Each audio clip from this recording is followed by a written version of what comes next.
Gimanduan sa Department of Interior and Local Government o DILG ang mga opisyales sa Dakbayan sa Cagayan de Oro nga sila si Mayor Oscar Moreno ug Vice Mayor Cesar Ian Acenas nga dili motambong sa flag raising ceremony matag semana aron dili mosamot ang kagubot sa City Hall. Ang gubot nagsugod human mipagawas og dismissal order ang Ombudsman batok kang Moreno.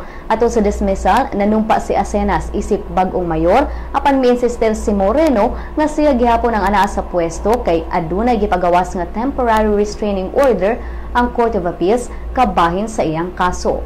Ang duha miingon nga motambong sila sa flag raising ceremony apan naglibog ang mga empleyado sa City Hall kung kinsa gyud ang adunay katungod pagkamayor. Tungod niini gimanduan usab sa DILG ang Philippine National Police nga siguroong hapsay ang syudad samtang gihulat pa ang desisyon sa kaso ni Moreno.